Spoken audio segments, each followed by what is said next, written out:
Hello and welcome to a very special edition of the Lancaster Farming Industrial Hemp Podcast. My name is Eric Herlock.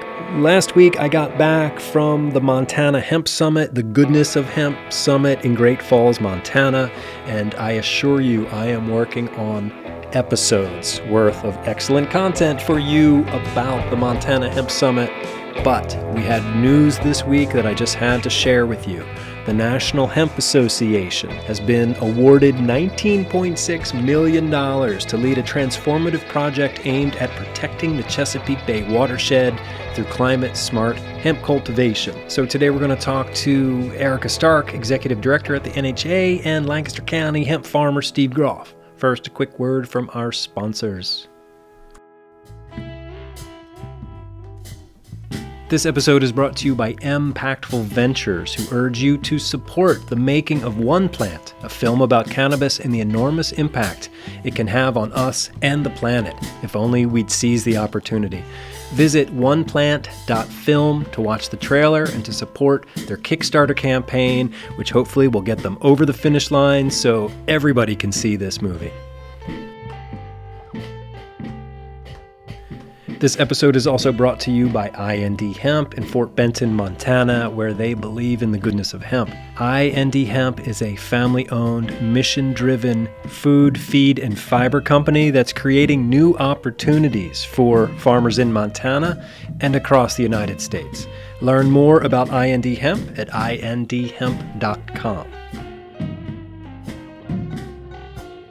This episode is also made possible by Forever Green, distributors of the KP4 hemp cutter. The KP4 hemp cutter sets a new standard for harvesting quality, speed, and efficiency. The KP4 prepares hemp for ideal retting and easy on-field tedding, raking, and baling. Easy to maintain and designed to withstand the punishments of hemp harvesting.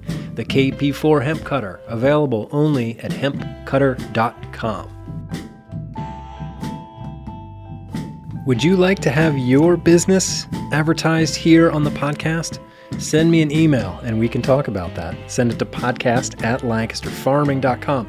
I will have links to IND Hemp, Impactful Ventures, Forever Green, and oneplant.film on the show page for this episode. Seriously, it's important that we get this film funded and across the finish line. So check it out, oneplant.film.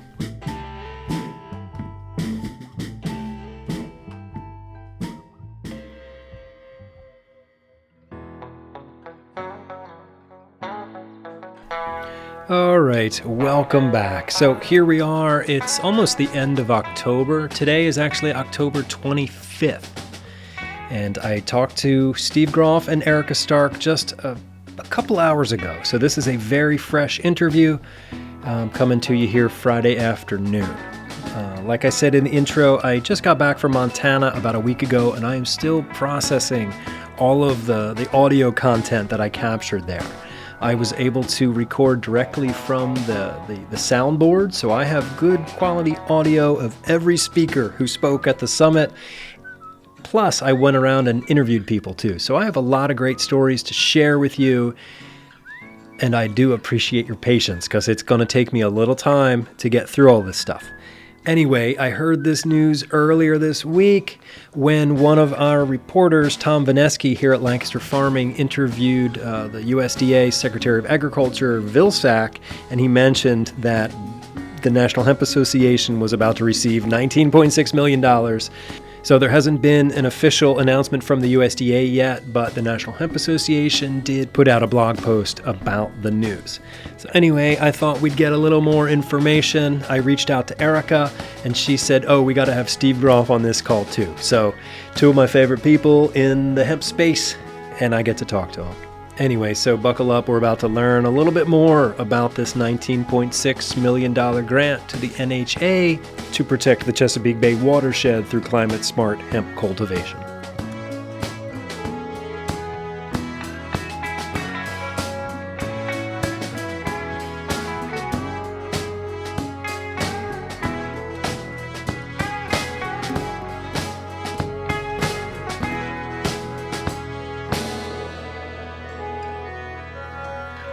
Okay, so our guests today on this special episode of the Lancaster Farming Industrial Hemp Podcast, we have Erica Stark, Executive Director of the National Hemp Association, and Steve Groff, Pennsylvania's favorite regenerative hemp farmer. Is that fair to say?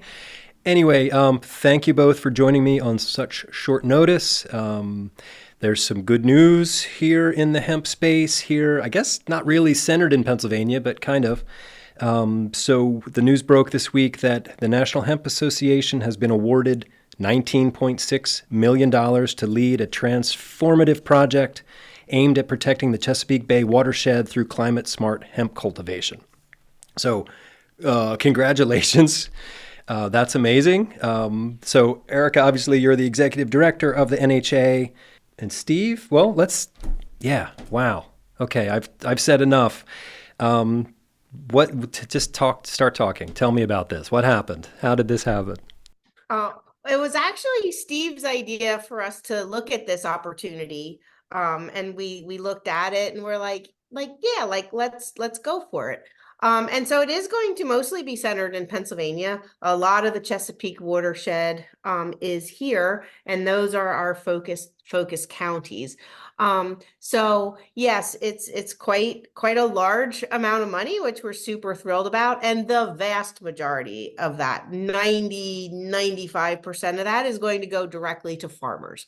Wow. And it is to not encourage, but to have them cultivate hemp using the climate smart regenerative practices that Steve is an expert in.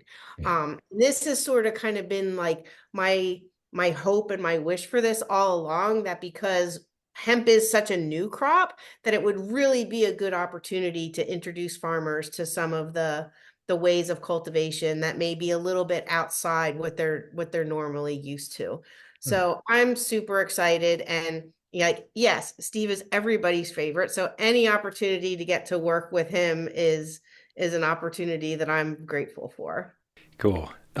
Steve, do you want to add anything there before I ask a question about the Chesapeake Bay itself? Well, thanks for the accolades, but I'm part of the team here, so it takes a team, to make us all look good, honestly. So now I think Erica's comment here, to be clear, this grant is for the farmers, and that is a long term. It's over 5 years, and so we got something now to work with. I feel for the farmers to have them at least take a look at hemp, and if so, here's ways that we can literally help assist them in not only education but some funding as well in using some of these climate smart practices. So that might be the nutshell of how I fit in here and educating and being a resource person for that. Okay. So let's sort of zoom out a little bit and just tell me sort of the general situation with the Chesapeake Bay, and be more specific about the geographic regions that make up that Chesapeake Bay watershed. I'll tackle that. The Chesapeake Bay was a wonderful natural estuary, meaning that it's so shallow. Its average is only 35 feet deep. The salt water comes in when the tide goes down, and salt water goes out when the tide comes up. So you have a very unique situation here.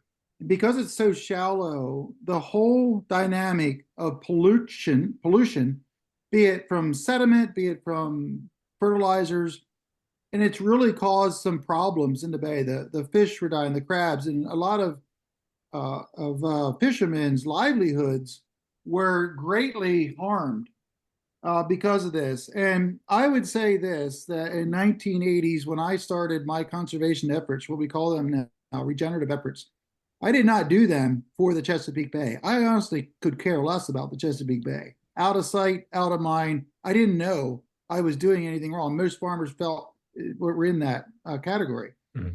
Then when we started realizing that we started using no-till, we started using cover crops and diversity, farmers started realizing this is actually a good way to farm. And so now that kind of helped, if you will, the area to have a high adoption now, a fairly high adoption of no-till and cover crops. And that's the specific practices that we're talking about here. So in 2013, I brought up the mayor of Tangier Island.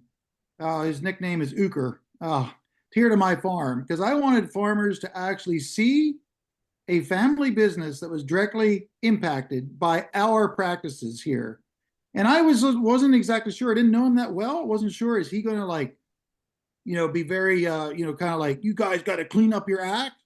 But no, he was like, we appreciate what you're doing, but boy, our livelihood has been affected, and so forth. And we have kids to send through college as well, right, and all that. So around 2016 or so is what we can now look back on when the Chesapeake Bay had its worst score for its quality.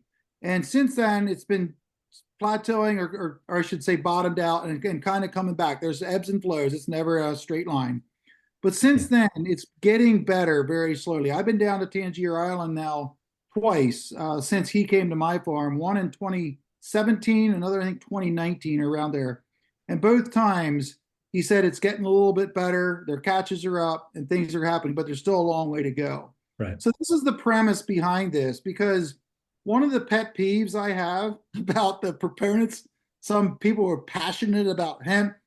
They said, oh, this is such a wonderful crop. It collects all this CO2 and, it does so much good. There's nothing bad at all about this crop. And then they go out there and till up their soils and basically releasing any CO2 it might have happened. But that's not the crop. That's their practices, right? I know. And so they're ruining what the benefits that hemp brings. And so I see this and I'm like, no, we can have like a 1 + 1 = 3 moment here. Let's do this right. And that's kind of where I come in, since I've been no-till for a long time, and I've always planted my hemp no-till for 5 years now. Right. Now, it's not easy. It's not easy. And I'm going to be very quick to say that. And I've had people tell me it can't be done. Okay, fine. We can talk about that. I've been to your farm. It can be done. Oh, yeah, there's no doubt about it. But then again, I got decades of experience and equipment. And I'm working on equipment. We're building new equipment this winter for next year, right, specifically for hemp. Yeah. So there's a lot of things going on here, but this grant, getting to the topic here now, this grant will help farmers plant hemp in an environmentally friendly way. And that's the key here. That's the reason for the grant. The money will go to the farmers. And that's what I love about it, because I don't know, Erica, you would know, but I think it's one of the biggest grants ever given out for a hemp project. So, yeah, I haven't seen a number that big. Yeah. As far as I know. And the other piece of it, while it's a smaller piece of it, but one that I'm really excited about, is that there is some technical assistance money in there that is going to allow us to purchase monitoring equipment that will enable us to test the soil and the water and the runoff. So we'll be able to quantify the effect. Like we'll have, some of the working farms, and then we're going to have a control location. So we're going to, over the 5 years, be able to put some data behind the claims, right, and show what the actual benefit is to the watershed. That's cool. So just to give people who might not be familiar with the geography in Pennsylvania, we have this big river sort of in the middle of the state, the Susquehanna, that cuts through Lancaster and York counties, and then it sort of flows down into Maryland and then into the Chesapeake Bay, right? And so farmers here have been catching a bunch of grief for years now about their runoff, like extra nitrogen and fertilizer, all that stuff, and it's created like a dead zone in the Chesapeake Bay. And like Steve said, it's everything's connected. All the fishermen are connected to the farmers, and so all right. So it's a private-public partnership through the USDA's Regional Conservation Partnership Program, the RCPP. So tell me about the partnership. What kind of team are you going to assemble? And I know this is brand new, and you don't have probably any of the details worked out. But yeah, let me know what you're thinking. So I'll just mention, Erica's going to be involved herself personally. I'm going to be involved more on the education side. We have Harrisburg University. Maybe you can speak to that a little bit, Erica, but I'll just say iHemp Catalyst. Some of you may have been hearing about that. CEO Dwayne Sugars.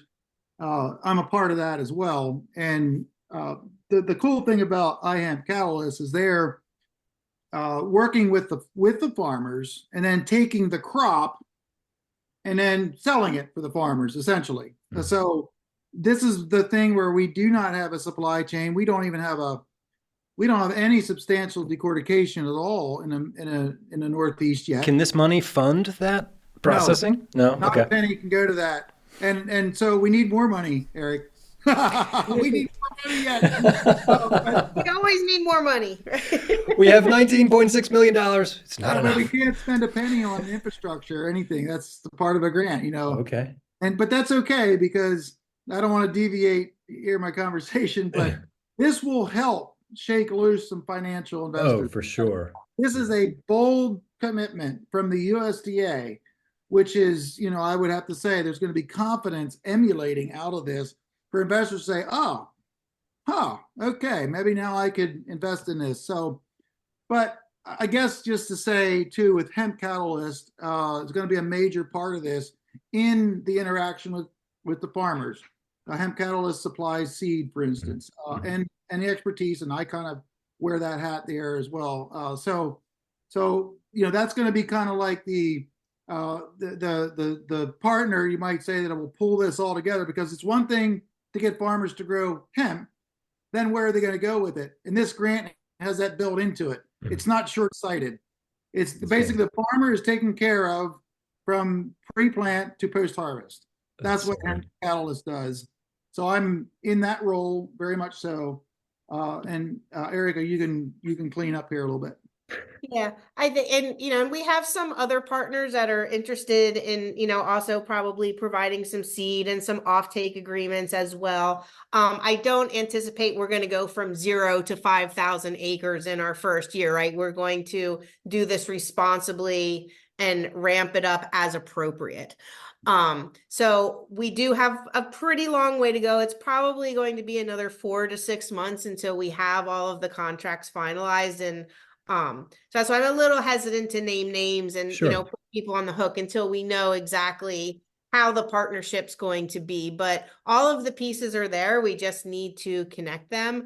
I see 2025 being the year that maybe we get some acreage in the ground, but it will mostly be focused on getting that monitoring equipment set up and like getting the producers set up, because we don't want to rush it. Like, we don't want to get our agreements done in April and then be like, trying to get seed in the ground in May. Like that's a little too big of a lift there. Yeah. But we'll have the time to do it right. We'll have the resources to do it right, and we'll have the partners to do it right. So that's part of why I'm really excited for this. And hopefully it does good things, particularly, here for Pennsylvania. We will have some producers that are in Maryland. That was actually, part of our submission, that we would be, focused on both Pennsylvania and Maryland. Right. Well, that's the Watershed, right? Yeah. And the company we're going to work with to get the monitoring equipment is the same company that's doing the Lake Decatur project. So I'm hopeful that we can take these two research projects and share data in the next couple of years to see if there's any difference between the impacts that hemp has here versus what it may have there. And just sort of, and part of this overarching view of this is to disseminate information for everyone, so that this money not only benefits our farmers here at home, but the knowledge that's gained benefits everybody. Yeah. And hopefully gives the entire industry a boost. Absolutely.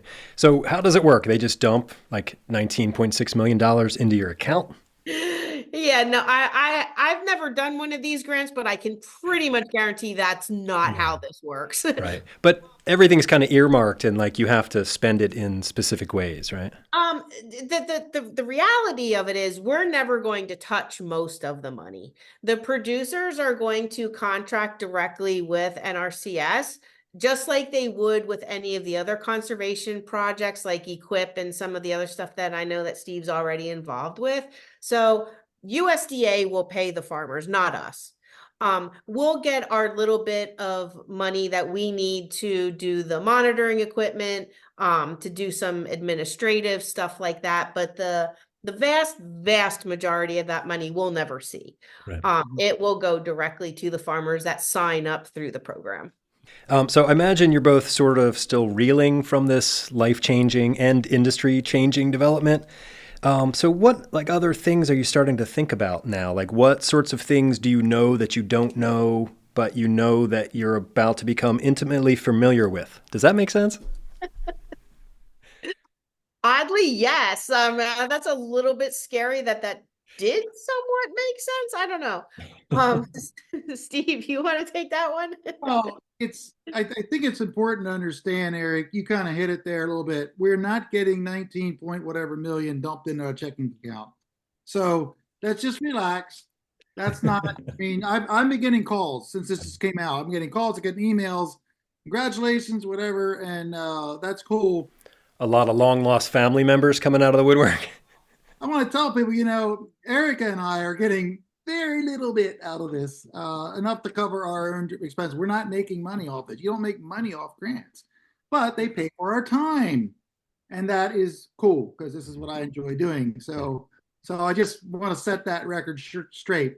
The other thing too, just for those who don't understand how large grants work, once the grant is awarded, like we're going to have a webinar coming up here soon to explain a little bit the fundamentals how it works, and then we have to essentially have a discussion with the grantors, the more details, fleshing this out now because we wrote this 8 months ago, and now we get it. It's like, okay, now what's the latest? How will this work in the context of now and in the future? So there are a lot of question marks yet. The fundamentalness of it is clear.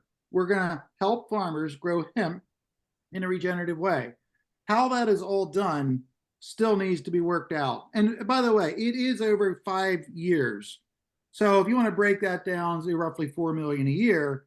So it kind of helps you to understand this. But the point is, that's a big commitment from the USDA to say a 5-year program.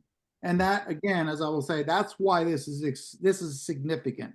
And we hope that this will attract even more money to get the infrastructure up and going. So I'm just glad we kind of got the farmers an opportunity here because let's face it, we all know farmers are, I think it's fair to say, jaded. And until we can show some solid financial commitment, why would a farmer grow hemp? Yeah. All right, next question, and this is sort of a three-part question. What sort of effect will this project have on, one, the hemp industry, two, agriculture in the Mid-Atlantic region, and three, the NHA? Like, does this change your organization's role? I don't think it changes our role. I think, we have primarily focused on policy and regulation, and I don't see that changing anytime soon. And helping, trying to build supply chains and making connections for people and the networking piece of it, like that all doesn't change. But this is in addition to, and I'm hopeful that, first off, if we are able to get up to 5,000 acres in the next year or two, that's going to be a significant increase in the amount of acres, like kind of just right out of the gate. To Steve's point, I'm hoping that the combination of this grant and when we do finally get the farm bill that creates that legal definition of industrial hemp that bifurcates it away from cannabinoid hemp, that the combination of these two things are kind of a bold enough kind of a statement from the federal government to make it real for the investors, that this is here to stay. And it's not a fly by night kind of thing, in that they are putting their money into it, and so they are encouraging the private sector to do so as well. Mm-hmm. So I like this idea of a private private public partnership, in that I think this grant is different than the ones that we've seen previously that were all research driven. While this doesn't provide money for building infrastructure, this is money going directly to producers. Now, RCPP's overarching goal is to get the adoption of regenerative agriculture practices, and that is agnostic from the hemp itself. So it's serving a dual purpose there. It's getting more producers in and acclimated to regenerative climate smart practices in general. And it's helping us normalize hemp, bring it into the mainstream, get farmers comfortable in adopting it, and hopefully on the back end, getting those investors to, write those checks for the processing that we so desperately need, like here in Pennsylvania and across the country. So maybe I should have asked this earlier, but we're talking about a fiber and grain industrial crop here. We're not talking about 5,000 acres of little Christmas trees, are we? No. No cannabinoid hemp involved. No. Okay. I think it's fair to say, Erica, correct me if I'm wrong, but it's primarily fiber. Yeah. Okay. Yeah. Cool. I mean, unless there's a producer out there that wants to buy grain that is interested in being offtake partners for grain, we would be able to incorporate grain in that as well with the right partner. Right. Okay. This is kind of related, but off topic. Out in Montana last week, they showed that Benton shirt, the first shirt that was made from hemp grown in the U.S. and processed in the U.S. and sewn in the U.S. And that shirt was made from a grain crop, right? So they use the stalks to make the fiber. So I don't know, so exciting. All right, so I know you guys are busy. You have a lot of stuff to figure out, so I'm just going to ask one or two more questions and let you get back to it. All right, so there's been a lot of slow and steady progress with hemp here in Pennsylvania. Your grant, Cameron McIntosh's Marichon SBIR grant from the Army. The PA Hemp Engine got some money, but I heard that they did not get the second round of funding. There's also been the recent visits to Montana from the Ag Secretaries, Secretary Redding and Strathmeyer, a successful Lancaster Hemp Circuit. So all this cool stuff is happening, stuff in fiber too with Tuscarora Mills and the renewed energy around flax in Pennsylvania. So sort of summing this up, can you sort of thread all that together for me and tell me where we are and where we're going? The analogy I would like to use here for this RCPP grant is it's wind in our sails. And I like that because sails were made of hemp back in the day. So it's wind in our hemp sails. And I say that to add to everything else you mentioned there, Eric. There is a collective sense that we have a little more momentum than we had a year ago. I think that's fair to say. That's encouraging, but boy, we are way far from being out of the woods yet in the supply chain, in the infrastructure. There is still a lot to do in that. That being said, we're working on some decortication here at my place. I know other people are working on it. It's coming. It always takes longer than we think, but sometimes slower is better in the context of rather than to go big and explode. We've been through that with the CBD. So I feel good about, somewhat frustrated, I'll have to say, but this grant here is wind in our sails. It's helpful. It's a very fundamentally foundational, if I can use those two words together, to strengthen this industry. The farmers, we keep saying it, got to help the farmers, got to help the farmers. Well, at this point, it's both funds and education. And this is what this grant pulls together. So that's why that would be my assessment of your comments there. Okay. I concur with that too. And in addition to that, like a week and a half, 2 weeks ago, I was down in the DC area for a meeting with a bunch of other ag commodity groups and equipment manufacturers. And the whole topic of the meeting was sustainability. And all of these groups, the corn and the soy and the sorghum groups, a lot of them looked at me and they're like, we kind of feel sorry for you. We've all been around for 100 years, and they have whole divisions that are working on figuring out how they can, improve their sustainability. And we're almost the opposite. We have this really unique opportunity where in this one piece of things, being the new kid on the block is actually an advantage because we don't have to retroactively have to go back and try to figure how we can improve our sustainability. We get to teach people how to do it right out of the gate. And that's what I'm really hopeful that we're able to accomplish with this is to, do it right from the beginning with the knowledge we have now, with Steve's expertise. Let's take the newness of this and try to make it an advantage, because it's too easy to get frustrated sometimes.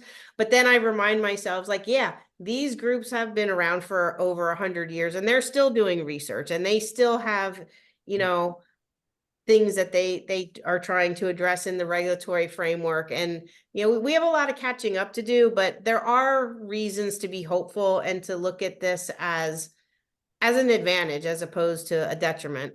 And that's just one of the areas that comes to my mind. Yeah, that's great. I think kind of when you're saying that, I hear the phrase beginner's mind. It's like, I don't know, it's like Google that. Google beginner's mind. But I think, you're right. That is an advantage for the hemp industry. So anyway, this is great. Congratulations to you both. And I'm just super happy for all of us. I've been just sort of paying attention for years, watching what's going on, and this is great. So and thanks for joining me on such short notice. And I'm going to publish this today. So is there anything else you want to say before we let you go and get back to work? My final comment is, when people see this number out there, 19.5 million, whatever it is, okay, we did not hit the lottery as one or two people here. No, it's a collective win for the industry. Yeah, Eric and I and some others, we have some leadership roles, but it's a collective win. So let's all celebrate this here for all the reasons we discussed. And so I think the word I resonate with for myself is I'm grateful. Gratitude is the engine of love. Love is the engine of the world. And around and round we go. It works. Love it. All right, there you go. Now we know just a little bit more. And if you're not familiar with the term beginner's mind that I just mentioned, it's a concept from Zen Buddhism, and it refers to like an approach to life and experiences or tasks with an attitude of openness, curiosity, and a lack of preconceptions, as if encountering everything for the first time. In this mindset, you temporarily let go of your assumptions, expertise, and biases, allowing yourself to fully engage with whatever is in front of you without judgment. It emphasizes a fresh perspective, making space for new insights and discoveries, even in familiar situations. So the hemp industry, beginner's mind. We got this. All right, well, thank you for listening to this special episode. My name is Eric Herlock. I'm the senior digital editor at Lancaster Farming Newspaper, the greatest agricultural newspaper in the world. Check us out online at lancasterfarming.com. And I will be back soon, hopefully next week, with the beginning of my Montana coverage. Really lots of great stuff in store for you, and I'm excited to share it with you. I met a ton of great people out there. I reconnected with a bunch of my favorite people. So good stuff. Anyway, that does it for me today. I hope you have a great weekend. Feel free to reach out to me by email, podcast@lancasterfarming.com. All right, until next time, I'll see you in the newspaper.